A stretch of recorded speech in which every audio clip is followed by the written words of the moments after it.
Okay, hello everybody. Very warm welcome to today's webinar. My name is John Paget. I'm a senior partner at Open Velocity, a marketing consultancy. Today I'm joined by my colleague Lisa Wood, senior partner at Open Velocity, and Dan Wigley, co-founder and managing director of Fabric, a dedicated analytics and CRO agency. Okay, so in terms of today's topic, what we need to know about the GA4 transition, there's obviously been a huge amount of content published and released over the last few weeks, understandably so, as we near the date of Universal Analytics, its predecessor, stopping collecting data and coming to an end. So what we're not going to do is we're not going to try and repeat a lot of that content. So we're not going to be walking through the interface or getting into the real nitty-gritty. There's lots of content that you can access to do that.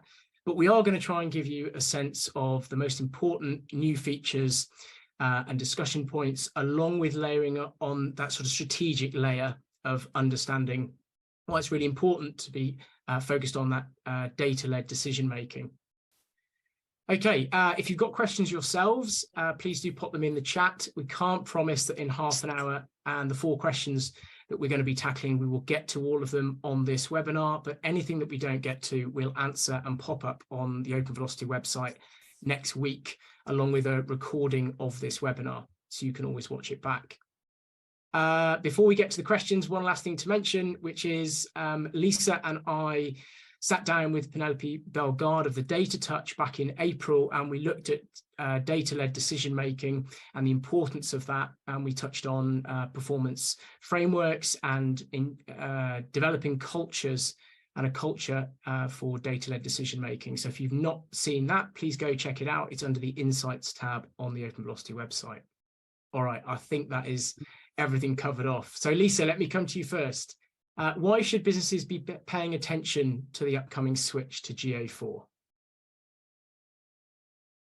Very much look at this from a practitioner's perspective. I am not a technical GA person, but I think from a practical perspective, some of the metrics that you'll be using on a day-to-day basis now are going to change because there's new metrics being introduced. So, you know, you need to be able to navigate from UA into GA4, and you need to be able to understand exactly what the data is telling you.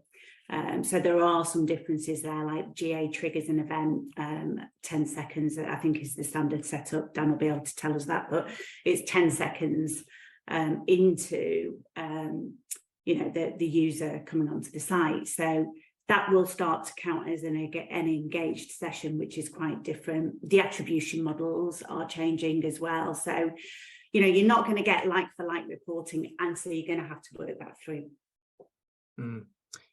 Yeah, and Dan, what are your thoughts here? Why should we be paying attention to beyond the obvious? Yeah, there are a few things. So just some additional context. So GA4 may seem like a new tool to the market, but myself and co-founders of Fabric and our agency, we've been working with GA4 since 2019. So a lot of practice in this space. And I think there's a few things that people need to consider. One is that it's focused around users and privacy. So that's the other thing to say, is that not only is it a web analytics tool, which is great, it is a user-focused and privacy-focused technology that is built with the view that cookies will ultimately disappear completely. So at the moment, it's all cookie-based, some model data, but all cookie-based. It's important to understand that long-term, they built this because of users and privacy. And back to some of Lisa's points around, you've got to pay attention because 4 core metrics are changing, which power all of your marketing understanding, right? So things like sessions are going to go down, users are going to go down. You're going to have a switch in core metric of bounce rate, because bounce rate doesn't exist within GA4. That's a metric called engagement rate. And then as far as attribution goes, last click, again, isn't available in GA4 in most of the reports. It's done by what's called a data-driven algorithm. So those 4 kind of things that you're used to understanding how your site and your marketing mix perform are changing, and that's why you need to understand and sit up and take note of GA4. And I guess I'm thinking now to the people that are on this webinar and that are likely to be watching this back we've got a lot of people attending from agencies, and we've got some business owners. I guess my message would be that this marks it's a really big transition, isn't it? It's a big milestone, and it's actually a really big opportunity, because there's a lot of new features, a lot of things that we've not had previously. And so there's big opportunity to understand more about what's going on in your business and more about what the customer is doing. And probably the most important question as to why things are happening. And I think that probably nicely segues into the second question, which is, what are some of the major changes that Google have brought in for GA4, and what are the ones that we think are most going to be impactful in terms of doing exactly that, telling us a better story, giving us greater insights? Dan, maybe I can come to you on that first. Yeah, it sounds good to me. So there's loads of major changes in around GA4. So again, I'm not sure on the nature of all the businesses that are joining, but there's some, I suppose, advanced features which are now available that used to only be available as part of the enterprise level version. So as far as GA4 goes, you get access to something called BigQuery, which is your raw, unaggregated hit level data, which essentially is stored in Google Cloud Platform, which then allows you to do much more comprehensive analysis, mixing it with your own CRM database to then actively use in the Google Marketing Platform. So things like AdWords, for example. So using BigQuery is a new piece of advanced functionality that is available. There's loads of other predictive elements to this. So within the standard GA4 interface, assuming you have a robust data layer and e-commerce tracking set up, which again, some of you may not, some of you may, it gives you lots of predictive things. So it gives you things like likelihood to convert in the next 7 days, likelihood to convert in the next 28 days, likely to churn. And all these are standard segments that now exist that you can use to analyze data and understand lots of additional things about your users. But it's obviously quite a big change. I know Lisa's going to talk to you about the different sets of data that are now brought together in one area, but it's it's quite a big change around data collection. I mentioned at the top there around things like sessions is changing and how they collect. And I think if we get time on this question, I will briefly just explain those metrics and why they're changing and how it works if we get time on this particular question. But I know Lisa wanted to talk about some of the app and web data being available in one location. Yeah, again, for me, it's kind of, again, as a user of this data, we've not had before been able to bring together the sort of browser behavior with the mobile data, app data. So, having that browser and the app data together and having a single customer view, I think is a great step forward.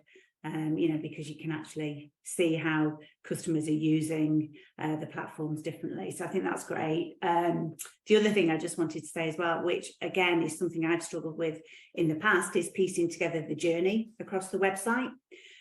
So, without actually buying in specific tools that can be quite costly to help you do that. And they're introducing conversion path reporting in GA4 as well, which I think is, again, when you get to play with it, I think it could be a really useful tool. There's a new section in there called Explore as well, which is where the conversion path reporting is all sort of set up for you to go and play with. So lots of ability for you to go in and play with your data and see some of the stuff that's happening on your website and be able to interpret that and then action it as well. So I think that's all exciting. And then that's kind of, as Dan's alluded to, it's sort of powered by some of the AI insights that sit behind it. So fingers crossed, it should be a great benefit for us. You've got to understand the data, you've got to understand what it's telling you. But I think it, could be great in terms of giving us richer insight. Yeah, and I guess going slightly off piste here, but picking up on that point, is that listening to Dan explain that then, it could sound to people that don't live in analytics tooling more complicated. And I think that was a lot of the initial feedback, was that this felt scary because it felt a little bit more like there was a bit more to be conscious of when setting it up, and the interface is radically different. And all of those things. So I guess a question off the back of that is, if you're a business owner and you're hearing this and you're thinking about the transition to GA4, to what degree do we think we will just be able to use GA4, or are we going to need to look at these other tools? So you mentioned BigQuery there, Dan, but Google obviously also provides Looker Studio or Tableau to visualize the data. Because, and I ask that because I think a lot of startups, scale-ups, will maybe have just lived in universal analytics before. And my sense is that that's starting to shift. So it'd be really good to get your sense on that. Yeah, and it's about a kind of almost like a sequential journey of maturity. And that does sound like a lot of kind of, I suppose, consultancy talk, which obviously we're all about actionable insights here, but it's about phasing the approach to using the technology. So step one is, have you configured the GA4, base interface so it works as you expect? Are all the kind of the hygiene elements around data collection, e-commerce, is that bit all sorted, and is that all working as you expect? Yes, the interface is different, but if it's set up and you click around, you should be able to get the same level of insight-ish as you've got from Universal. Then you've got like the second step after that is, okay, now I've got this great information in GA4. How do I visualize that with Looker Studio? How do I utilize this in audiences in AdWords? How do I utilize this to do more advanced analysis? And then you've got stage 3, which is one beyond that, which is, how do I then use BigQuery to power more interesting things? But I think I'm mentioning BigQuery a lot because a lot of businesses that are at the infancy of the journey in a year's time might want to have this data. And with BigQuery being free now with GA4, just literally setting it up, clicking a button and enabling it in the interface of BigQuery in GA4, it costs nothing to do, but gives you that data. If in a year, 2 years time, you want to look at it, it's there and populating. You're not trying to set it up in a year's time. So that's the main thing, really. So, but there's a lot of advice out there, and like I say, if it's okay with John and Lisa, I can paste something in the chat, which is almost like we've got a top 20 basic things that everybody should do on their GA4 account, which even if you're not a expert within this field, there's some very, very basic things that everyone should do. And assuming that's okay with John and Lisa, I'll paste that in the chat. Yeah, please do. Yeah, okay. Because the stuff around data retention, right, as an example, in your interface, by default, it only captures 2 months worth of data, whereas obviously you want more than 2 months, right? So you go in there and change that to 14 months. So have a look through those tips on there, and that gives you almost like a base to start with for something ahead of the scary move in the 1st July, I suppose. Yeah, and I guess well, I was going to go off on an even further tangent, but I'll park that to see if we've got time at the end. So, Dan, let me come back to you with the next question, which is what we need to be, and we've touched on it a little bit there. What do we need to be particularly mindful of in the first few months? So some people dialing in today are going to already be using GA4. I suspect a number of people are waiting until they are forced to at the start of July. What do we need to be particularly mindful of and conscious of, given that so much has changed? Well, I think that the first 4 things that I mentioned around data collection, so being mindful that sessions are going to count differently, users are going to count differently. So those 2 things that you've used to measure success are probably going to go down anywhere between 5 and 25%, depending on the nature of your user and the engagement. So obviously you need to understand all of those key metrics, right? But I think the key is going through either the 20 points we've posted on here, or looking through the kind of gotchas that we call them, of like the things that everyone should have on their setup that muddy the data. Because if you're not in the weeds of GA4, you would just see the interface and not necessarily know that things aren't quite as you expect. But it's just really matching the data back to what you've got in the back end, as well as in taking your transaction ID and then looking at your actual transactions and seeing what is the tolerance of difference. Because if you're getting 90% match, that's great, but some businesses we work with, the revenue is like 50% over or 50% under, right? So that's like a simple hygiene check. But there is lots of gotchas and config. An interpretation of data is a massive one for us. So, and I think there's also a piece around expert help, because it is a tool that isn't widely used. There is a different code base, a different data layer schema. So initially engaging with an expert, even just to review what's been done, it is essential step at this point, because it's data that you're going to make significant investments on, really, in terms of marketing or website experience or whatever else.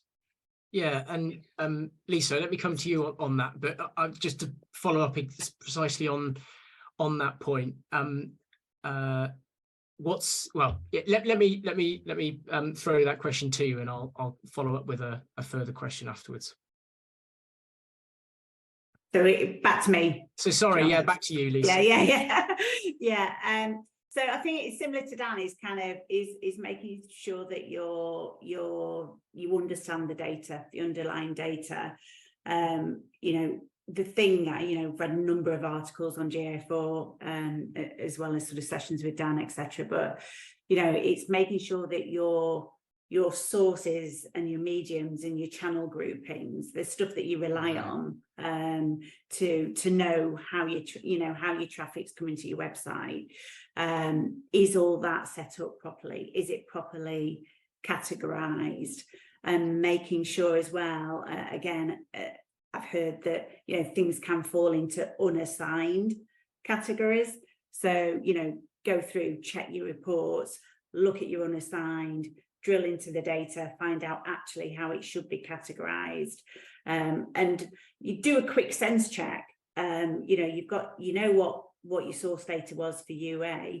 Go check it against GA4, do a quick check. It won't be the same, because Dan said the metrics are changing, but if they're radically out, then probably something's up, and go and do some digging on it. Yeah, and I guess there's so many questions coming off this, but that was going to be one of mine, which was, how do you sense check? So we've made the transition to G4, or you're in the middle of the transition. As you said, Lisa, you can try to sense check against what you're seeing in Universal Analytics. Dan, is there anything else that you would be advising to try to ensure? Because ultimately this comes back to confidence, doesn't it? Confidence that what you're seeing is what's actually happening, because to the point that you were making before, this is going to end up leading to significant decisions. And the conversation that we had before, Lisa, about being data-led and informing key decisions in your business by insight. And if we can't have reliable data and we don't have confidence in it, it's going to be really difficult to do. So I guess, what do we do to sense check that what we're seeing is actually happening? So there's quite a common mistake we see with our clients, is them trying to compare to GA3, when our advice is to not do that, because it's a different code base, it collects differently. So a lot of our clients are saying, affiliate traffic doesn't add up, or, there are metrics that should be almost exactly the same. So conversions, i.e. volume of purchases or volume of goal completions, they should be the same-ish. E-commerce revenue, things like that should be the same. But, a lot of our clients say, affiliate traffic's gone down, or paid search traffic's gone down, but that's what you'd expect. So some of the metrics within GA4, if you think about sessions, for example, if you take a typical user journey around, say, an e-commerce retailer, they might view some digital outreach or digital content at the top of the funnel. They might then visit the site via organic search, sign up to your email address, an email. They might receive a abandoned basket email from you, re-enter the site, look for an affiliate code, and then buy. In GA3, each of those individual entries is classed as a session, and it will generate volume against each of those sessions, right? So it'd be 4 sessions, one for email, one for affiliates, one for organic search, one for paid search. Whereas what GA4 does is records one session against how they first got to the website. So it's quite a big dynamic shift, right? So things like affiliates, lower funnel stuff, volume would expect to be lower. So when you think about sessions, dropping down, that's why. So, comparing 3 and 4, it's not, it's obviously an age-old expression, comparing apples and oranges, but it literally is that. GA4 is not a migration, it's a totally new tool in many respects. Yeah, and it'd be interesting to get both your thoughts. Lisa, I know obviously this chimes with a lot of what you were doing before you joined Open Velocity. With regard to, we've got this line in the sand where a lot of the metrics are going to change, and you've got maybe business leaders, a board, senior management that aren't in the tool, but they're being given the insights and the KPIs, and suddenly we've got numbers that are going to look really different. Yeah, I mean, and I businesses think are going to have to manage that, aren't they? I wonder whether you've got some thoughts on how they would do that. I mean, that's certainly one of the things that I was thinking as we're having this discussion. Is the biggest thing is, if you're the person who kind of owns the data in marketing, then you need to take the other business leaders around you through the changes that are happening as well, which is why you need to be really clear on the data first and understand the differences and what that is telling you, and be able to very clearly articulate those differences when at a top level you're looking at the metrics and they are changing. And I guess there's also by extension, we need to plan for the fact that when in 12 months time we're looking back at this period, we need to have collective memory, don't we, that a lot of the numbers are going to be different and the reasons for it, because year-on-year comparisons, it's all going to become quite difficult. And I mean, I totally agree. It's taking all your stakeholders with you and making it really clear, and maybe managing expectations ahead of time if you haven't already done it. Dan, I mean, I guess this is something that you're hearing a lot from clients. I wonder whether you've got anything else to add to that. I mean, stakeholder management is key, isn't it, around why our numbers change generally? I mean, even last week I was in with one of my clients who are trying to get £250 million of investment from their VC company, and they wanted to bring me in because they wanted to explain to the VC company that their sessions weren't going backwards. They just had a different collection methodology, because they see sessions dropped by 12% since they moved to GA4. So they wanted me to explain to the people who are going to give them 250 million that they weren't going backwards in terms of general interest in their brands across Europe. So even at that level, it's still, and the more and more senior you get, I guess the less, you know time to understand the nuances of data collection around sessions, are you? If you're, the CEO of a business, you're just going to see one report with sessions and volume, right? At a scale that size. So exactly. It's education, right? It's education around what it means, trying to make it more fun around education too. But yeah, it's a common challenge for sure. Yeah, and that leads into nicely to the last question, which is around how can businesses use GA4 to enhance the data-driven decision making? And Lisa, I come to you first on that, but I preempt it by the fact that, as we've already acknowledged, there are definite aspects of GA4 which are making it perhaps a bit harder and more complex than maybe simpler. So yeah, it'd be good to get your thoughts on that.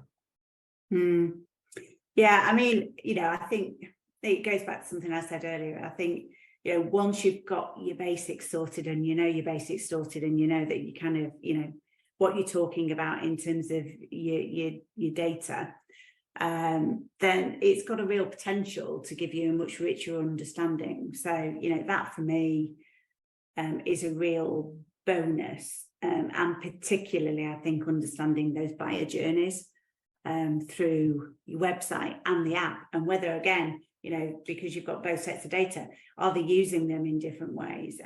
So understanding those buyer journeys, I think, is great, because you can then add that into the mix when you're looking at how you optimize your journeys, where your UX needs attention, all the usual things in terms of sort of CRO as well.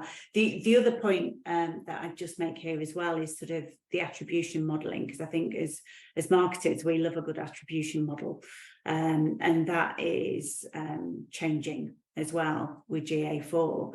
And I think there's pros and cons, and so I kind of pull out the pros and the cons. The pros are that, I think they've got this sort of data-driven attribution is what they're calling it, which is it should assign a fairer attribution to the channels. So give you a better or a clearer view as to what channels in the mix are actually contributing to your marketing. So that's a plus.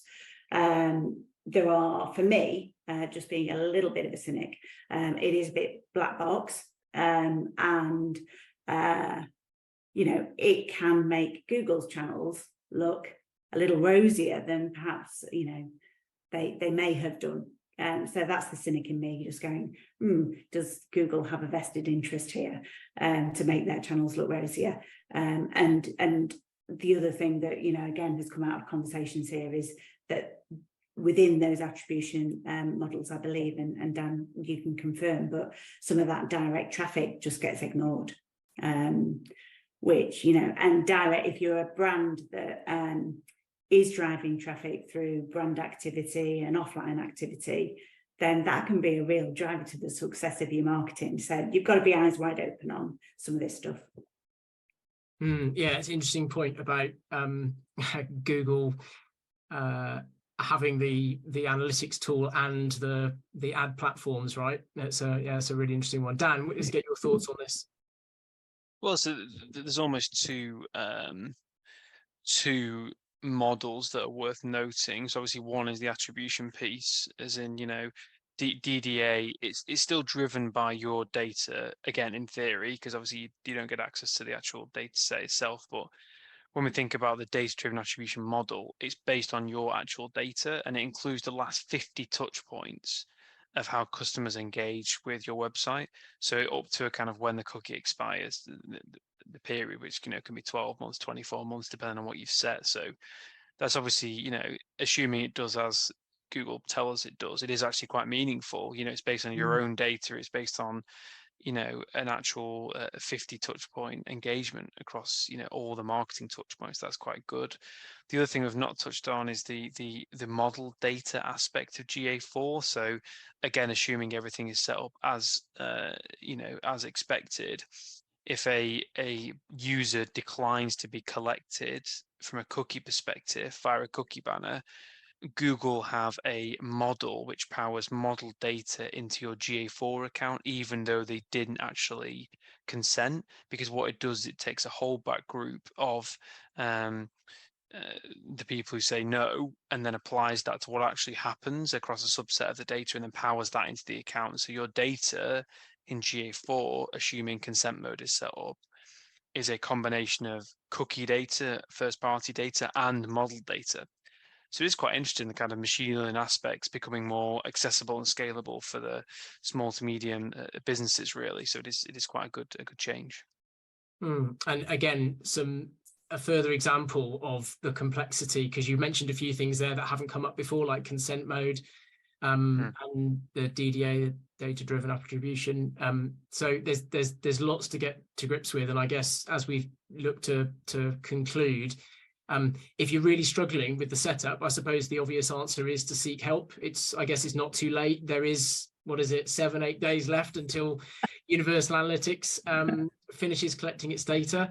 I guess a couple of points I would just make on this, just to finish on, would be, I think this comes down to confidence and reliability. It's something that we talked about earlier. If you're not confident and you haven't got the faith in what the data is telling you, then it's going to be really difficult to be using the data in your decision making. And ultimately, that's what that's what it's there for, is to try to improve business performance, because you're using the insight from what it's telling us. And that distills down into, have we got the right data, and is it in the right place?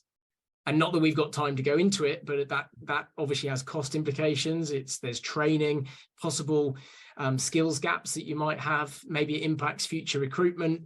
There's all sorts of different aspects of that it touches on in order to get to that sort of data enablement, which is at the end of the journey, which is where you're really benefiting from all of the insights that the data is telling you. Dan, anything else that you think we absolutely should have mentioned in the last half an hour that we haven't?